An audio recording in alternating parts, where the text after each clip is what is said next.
Daaniin Rootaan Abrahaamidhaan Ermeellaa faana ta'ii jetteeni maaliif akka isheen abdii kutatte hanga kana wanti beeku hin jiru. Ashamaa akkam jirtu hordoftoonni kiyya marti keessan siniin jecha subscribe like gochuudhaan na jabeessaa siniin jedha. Haa ta'u malee Rootaan bakka haadhaa buutee Abrahaamidhaan fuusisuutti jirti jechuudha. Inni kunis immoo ani akkati fiqir faana taatu hin barbaadu. Fiqiriidhaan simiti Ermeellaadhaan garuu siif wayyaa si ankabaa qabdu yookiin immoo si kunuunsiti. Kunuunfamtee si arguun barbaada abbaa mucaa kootii yoo jettu fakkaata jechuudha. Daaniinis yeroo darbee argee maaliif dhiira kanarratti duukasaa kaattu sababnoo maalidha maaliif hin dhiifne jireenya keessan maaliif hin jiraanne jedheeni gorsaa akka ture si koottaa teenye kaaffee waliidhaan hin haasofna jechuudhaan isaan haasofsiisee jechuudha. Egaa Daaniin wantoota garaagaraa iyyaadu jechuun hin danda'amu sababni isaayyuu karaa ittiin Abrahaamidhaan gara keenyatti deebisnu yookiin gara keessanitti deebi'u jedheeni itti haasawaa ture.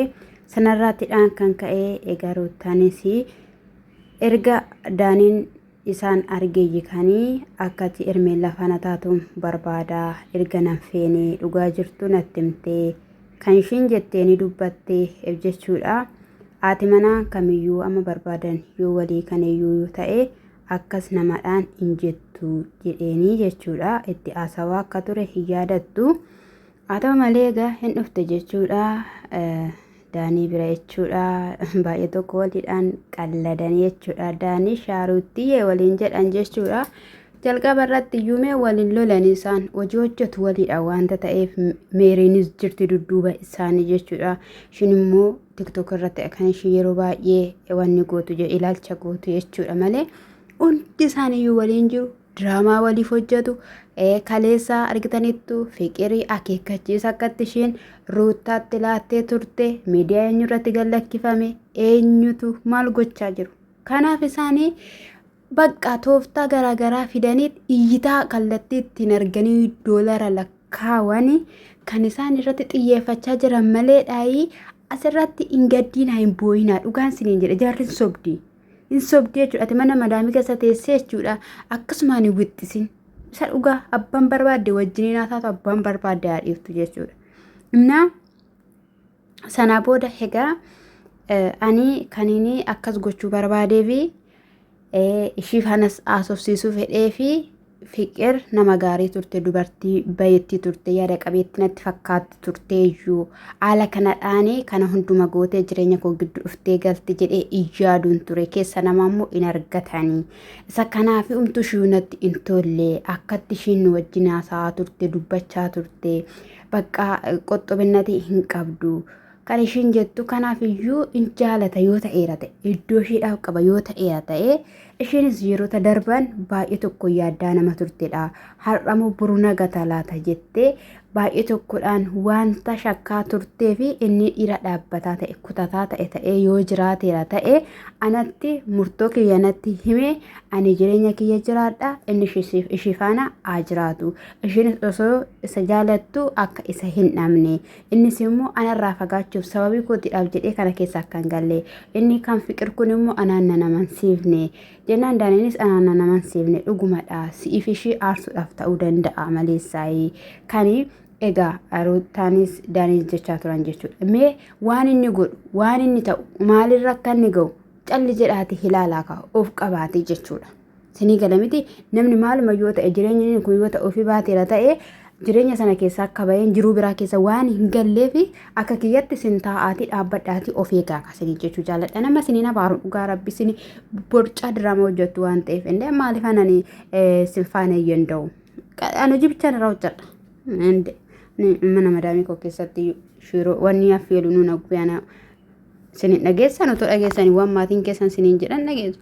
Mee ilaalamee waan inni eenyu ishii maqaan ishii ganni biratti inni haasa'ee jechuudha. Rootaan irraa dhoowwaa ani fi Rootaan gargar baaneerraa fichiraawwanneerraa jennaan maal hojjechaa jirta tapha taphachaa jirtame jennaan ani eenyuma irratti iyyuu taphadheen jiru Ermeellaas miidhaa Ruuttaas miidhaa akkam isheen hin deebiti jettee tokko si eegaa turte jennaan ani Ermeellaadhaan miidhaa hin jiru jedhe. Kana jechuun isaa qoraa jira jechuudha ammallee.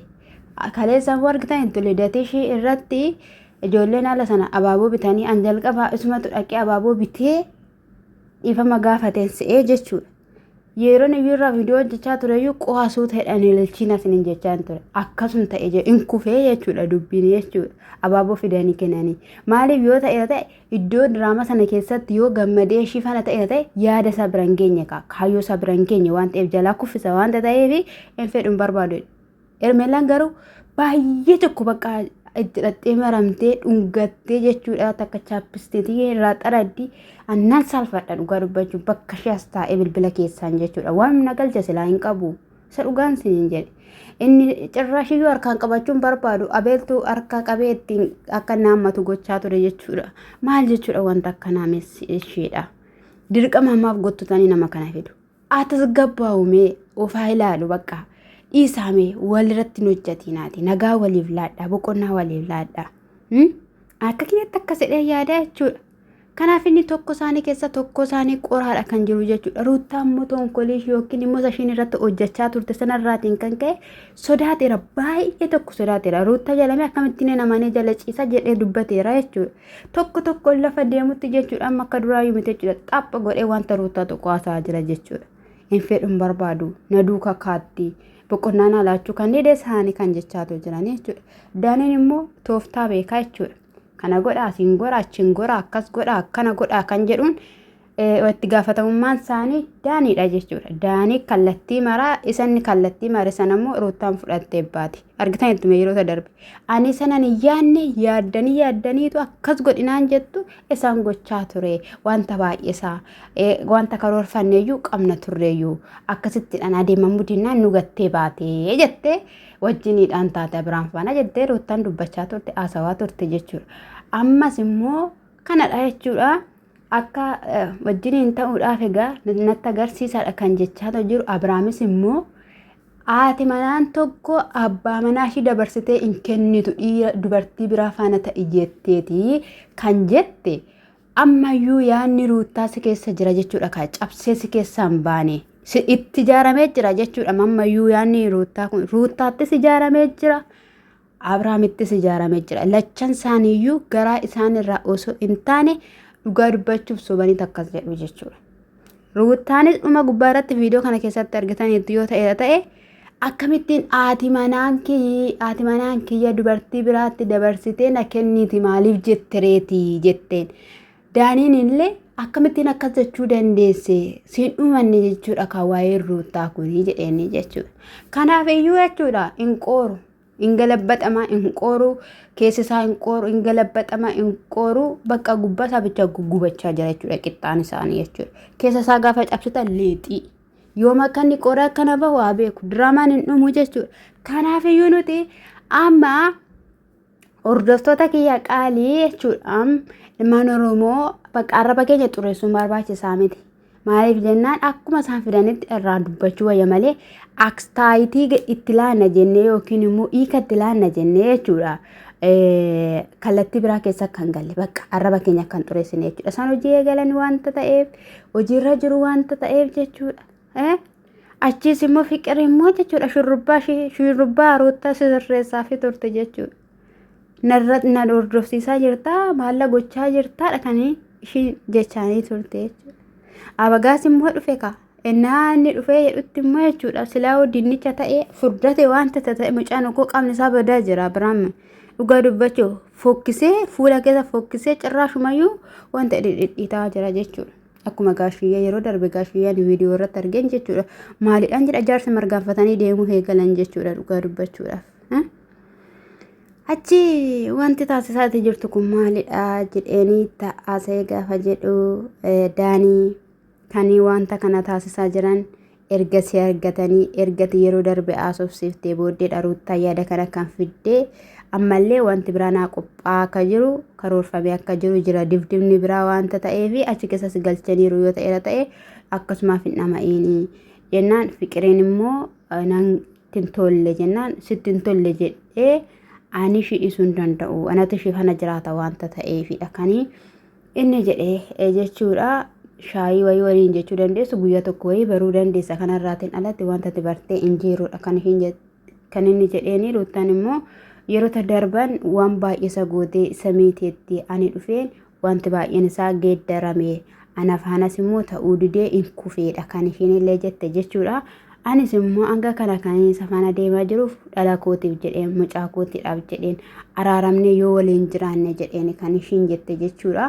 Egaa araaramuudhaaf dhugaadhamaan gaalli kun yoo barbaadameera ta'e wanti baay'een ta'uu danda'a. Gaabbeeranii jedhamee miidiyaadhaan halatti jaarsa biyyaa maatii koo keessaas maatii isaa keessaas walitti qaqqabeen qindeessee sirreesseen ani jechuudha akka kiyyatti jaalalleen ishii jaallate sana faana dhiifama ishii gaafadheen ani miidhalan qabaa dhalli koo abbaa malee guddatiin dogoggora kootiin ijoollummaadhaan waan baay'ee haasaweenii jedheen jechuudha. Dhugumadhaan gadi jedhee jechuudha kufee dhiifama gaafadhee waan sirreessuu qabu hunda isaa sirreesseen abbaa manaa kiyya deeffadha. Mucayyoo biyya harabaatii galte itti miti eenyudha maqaan ishee gooftaa koo. Mucayyoo biyya harabaatii galte bichaa yuutuubiyyuu qabdii tiktookaradhas nan irraanfadhe jechuudha. Kaarolee tokko furdoo diimtuu wayii jechuudha. Abbaa manaa ishee deeffatte dhugaa dubbachuudhaaf yeroo darbe jechuudha dhiifama wal lolanii maal jedhan namni dhala qabu gargar bahee gargar hin bahu jettee jechuudha. Waan baay'ee saasofte qalbii yoo qabaatte ta'e dubartiin tokko abbaa manaa ishee jechuudha. Irratti hojjette sun taane indeeffatte jechuudha. Ammallee Abiraam sodaa keessa jira yaaddoo keessa jira jechuudha dhugaa dubbachuudhaaf. Kanaaf iyyuu isaan biratti gaahilli dirree kuwaasidha jechuudha. Goolii galchuu goolii doolaaraa kanumadha jechuudha wanti bira hin jiru. Isa kanaaf inni egaa Hermeellaanis jirti eessayyuu hin deemtu. Qophiin qophaa'ee ture guyyaan lidatii ishee har'adha akkamitti achitti hin argamnellee jechaanii ture sintu qophii qopheesse kanaaf ishee wal quunnamsiisuudhaaf jedheetoo ture jechuudha. Eeyyees akkas ture ta'uu danda'a jechuudha. Isaanis achi keessaa qooda qabaachuu danda'u walii galanii aniif isheen biizidha jetteetti ruuttaa wanta ta'eef jechuudha. Walii galleerra jettee wanti walitti nu buusu hin jiru jettee jechuudha. Durayyuu meeqa walitti hin buusaa ture Abiraamidha abbaa manaa keetiidha jechuudha. Amma osoo jechuun booda immoo walitti deebitanii loontumoo maalidha anaaf yeessuma kanatu naa galuu dideem dhugaa dubbachuudhaaf akkami wanta isaa waan saakam achi kaayii booda na isaayii minamna jedhee jechuudha nutti nimne nu garaa nu kutachiisne minamna utuma jedhanu bakka rakkoon qabanumaaf dhiisaa jedhee Hermeellaan akka eessayyuu hin deemne beekira jechuudha. Abiraam jechuudha iddoo barbaade deemee lafa barbaade deemee yoo dhufe ta'e Ruutaa fi Hermeellaan taa'aniituma heegu jechuudha. Ruutaanis garaa ishee duuba Hermeellaa faana ta'e jechaanii jirti jechuudha. Yookiin immoo edda inni Hermeellaa faana ta'e jechuudha hojii irratti hojjechuudhaaf murteeffatanii jiru. Waa malee Hermeellaan jenne dhugaa dubbachuudhaaf taanaan amman mannaa itti yaadu jechuudha. Hermeellaan immoo baay'ee gowwaadha jechuudha. Waan tokko siifachi qabii achi qabii hin beektu dhugaa ilaalaame waan tokko itti hime jechuudha. Waan tokko hin beektu. Ani yeroo baay'ee ishee ilaaleera jechuudha. Daba kan jedhamu tokko hin beektu jechuudha dhugaa dubbachuuf. Akkuma Oromoo kana natti fakkaati. Oromoon koo gowwaadha dhugaa dubbachuuf asiifachi qabii daba hin beeku baay'een isaa jechuudha. Dhugaa. Innasa kana sinin jechuun jaalladha sinan jaalladha shaalom.